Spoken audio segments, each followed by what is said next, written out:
Hello my dear students. तो पिछले video में ना अपने residential status of an individual के बारे में सीख चुके हैं, जिसका लिंक आपको ऊपर आई बटन में मिल जाएगा। आज के इस वीडियो में ना अपने समझने वाले residential status of an HUF, company, firm और बाकी डिफरेंट पर्सन्स के बारे में। तो आज का वीडियो में ये सारे पर्सन्स का रेसिडेंशियल स्टेटस को अपने कवर अप करने वाले हैं। बिना टाइम वेस्ट चलिए शुरू करते हैं। तो सबसे पहला हम लोग जो आज करने वाले रेसिडेंशियल स्टेटस ऑफ एचयूएफ, जिसको मेंशन किया गया सेक्शन 6 सबसेक्शन 2 में। अब एचयूएफ के बारे में तो आपको मालूम है, हिंदू अनडिवाइडेड फैमिली, जो कि आपको यहाँ पर एक फोटो में भी दिख रहा है, एक हंसता खिलखिलाता परिवार। ठीक है, अब इस एचयूएफ का रेसिडेंशियल स्टेटस कैसे डिटरमाइन किया जाए वो देखते हैं। ठीक है, तो यहाँ पर देखिए आपका रेसिडेंशियल स्टेटस ऑफ एचयूएफ में भी वही सेम क्राइटेरिया आ जाता है, या तो वो रेसिडेंट होने वाला है या तो वो एचयूएफ जो है नॉन रेसिडेंट होने वाला है। ठीक है, यहाँ पर आपका डीम्ड रेसिडेंट वाला कोई भी सिनेरियो नहीं है। एंड नेक्स्टली, यदि वो रेसिडेंट है तो आपको फिर सेकेंडरी कंडीशन चेक करके आपको ये पता करना पड़ेगा कि क्या वो ऑर्डिनरीली रेसिडेंट है या नॉट ऑर्डिनरीली रेसिडेंट। अब इसको पता कैसे करते हैं वो अपने इसमें समझते हैं। ठीक है, सो आज का वीडियो में देखते हैं इस चीज़ को।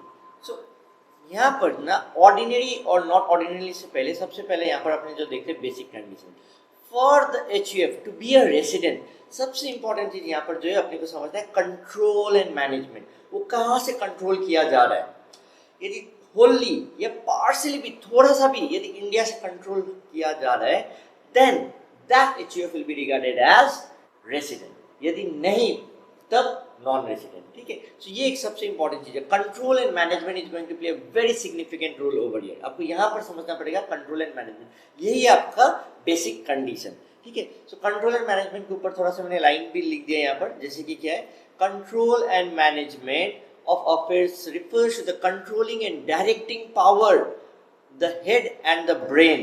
It means that decision making power for the vital affairs is situated in India. जो मेन डिसीजंस लिए जा रहे हैं उसका जो ब्रेन जो है वो कहाँ पर है, इंडिया में। ठीक है, तो control and management means de facto. De facto मतलब लीगली आप उतना नहीं जाना है, आपको एक लैटिन टर्म है, लीगली आपको नहीं जाना है, आपको समझना है कि हाँ कंट्रोल एंड मैनेजमेंट कहाँ से हो रहा है। ठीक है, and not merely having the right to control or manage। ठीक है, तो ये होता है आपका कंट्रोल एंड मैनेजमेंट का मीनिंग। यदि कंट्रोल एंड मैनेजमेंट होली और पार्शियली है तब आपको बोला जाएगा रेसिडेंट। नेक्स्ट, एक बार यदि वो रेसिडेंट है तो अपने को क्या चेक करना पड़ेगा, क्या वो ऑर्डिनरीली है कि नॉट ऑर्डिनरीली है। तो ऑर्डिनरी नॉट ऑर्डिनरीली के लिए आपका जो कंडीशन जो था ना, जो सेकेंडरी कंडीशन जो था, एडिशनल कंडीशन जो था, जो इंडिविजुअल के लिए था, वो सेम और सेम एप्लीकेबल होता है। तो लेकिन यहाँ पर देखेंगे किसका, अपने यहाँ पर अपने देखेंगे कर्ता का। And who is the karta? Karta is the head of the family who takes the decision of that business. So यहाँ पर देखते हैं, need to fulfil both the following test या कंडीशंस बाय द कर्ता। मतलब पिछले 10 साल में prior to the previous year उसको किसी भी 2 साल में क्या होना पड़ेगा, रेसिडेंट होना पड़ेगा।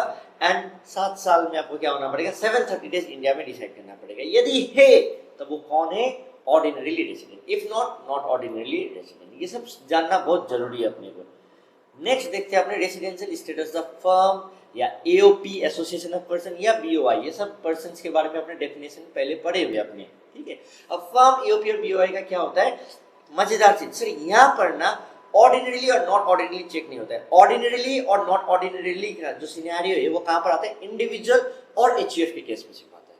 यहाँ पर आपका नहीं आता है, कंपनी में भी नहीं आता है। सर फर्म, एओपी, बीओआई में क्या चेक करना है, यदि कंट्रोल और मैनेजमेंट होली और पार्शियली इन इंडिया है during the relevant previous year तब वो resident. If not, non resident. Is that clear? Very simple.